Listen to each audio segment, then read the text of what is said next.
Adani ഗ്രൂപ്പിനെതിരായ Hindenburg റിപ്പോർട്ടിൽ സ്വതന്ത്ര അന്വേഷണം ആവശ്യപ്പെടുന്ന ഹർജികളിൽ സുപ്രീം കോടതി ഇന്ന് വിധി പറയും. ചീഫ് ജസ്റ്റിസ് DB ചന്ദ്രചൂഡ് അധ്യക്ഷനായ 3 അംഗ ബെഞ്ചാണ് ഈ കേസിൽ വാദം കേട്ടത്.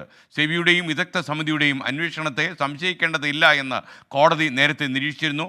രാധാകൃഷ്ണൻ ഡൽഹിയിൽ നിന്ന് വീണ്ടും ചേരുന്നു. Radhakrishnan, good morning. പറയൂ, എപ്പോഴാണ് ഈ കോടതി കേസ് പരിഗണിക്കാൻ സാധ്യത?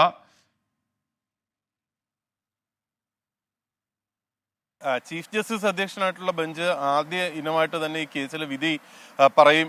അങ്ങനെയാണ് SK ഇപ്പോൾ ലിസ്റ്റ് ചെയ്തിരിക്കുന്നത്. മറ്റേതെങ്കിലും സാങ്കേതികമായിട്ടുള്ള കാര്യങ്ങൾ ഉണ്ടായില്ലെങ്കിൽ ഈ കേസ് വലിയ പ്രാധാന്യമുള്ളതാണ്. കഴിഞ്ഞ ജനുവരിയിൽ ഹിൻഡൻബർഗ് ഉന്നയിച്ച ആരോപണങ്ങൾ ഒരുപക്ഷെ അദാനി ഓഹരികളിൽ വലിയ ഇടിവ് ഉണ്ടാക്കിയിരുന്നു. അദാനി ഓഹരികളിൽ കൃത്രിമത്വം കാട്ടിയിട്ടുണ്ട്, വിലയുടെ കാര്യത്തിൽ അടക്കം എന്നുള്ളതായിരുന്നു ഈ ആക്ഷേപത്തിന്റെ ഏറ്റവും പ്രധാനപ്പെട്ട കാരണം. അതിന്റെ അടിസ്ഥാനത്തിൽ ഒരു 6 അംഗ സമിതിയെ സെബിയുടെ ഒക്കെ നിയന്ത്രണത്തിൽ സുപ്രീം കോടതി നിയോഗിക്കുകയും ചെയ്തിരുന്നു. ഈ സമിതി ഏതെങ്കിലും വിധത്തിലുള്ള ഒരു കൃത്രിമത്വം നിലവിലുള്ള സെബിയുടെ മാനദണ്ഡങ്ങൾ ഒക്കെ നിലനിൽക്കുന്നതിനാൽ സാധ്യമല്ല എന്നൊരു കണ്ടെത്തലാണ് നടത്തിയിരിക്കുന്നത്. ഇതേ തുടർന്നാണ് ഹർജിക്കാർക്ക് വേണ്ടി എത്തിയിട്ടുള്ള അഭിഭാഷകനായിട്ടുള്ള പ്രശാന്ത് ഭൂഷൺ ഈ അന്വേഷണത്തിന് അഥവാ സെബിയുടെ നേതൃത്വത്തിൽ ഒക്കെ നടന്ന ഈ അന്വേഷണത്തിൽ വിശ്വാസ്യതയെ ചോദ്യം ചെയ്തത്. ഈ ഒരു സാഹചര്യത്തിലാണ് പുതിയ ഒരു സമിതി വേണമോ എന്ന കാര്യത്തിൽ സുപ്രീം കോടതി ഇന്ന് തീരുമാനം കൈക്കൊള്ളുക. ഇതുമായി ബന്ധപ്പെട്ടിട്ടുള്ള ഉത്തരവ് അത് വലിയ പ്രാധാന്യം ഉള്ളതായിരിക്കും. ഈ അദാനി ഓഹരികളുടെ നിലവിലുള്ള സാഹചര്യത്തിലും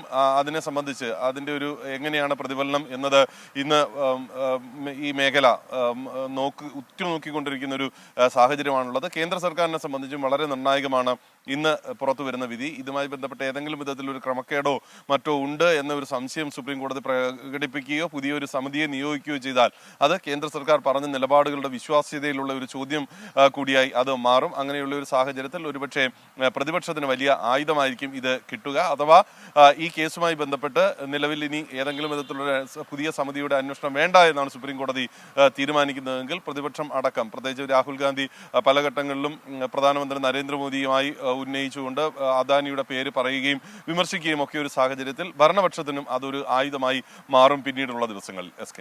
ഓക്കെ, താങ്ക് യു രാധാകൃഷ്ണൻ.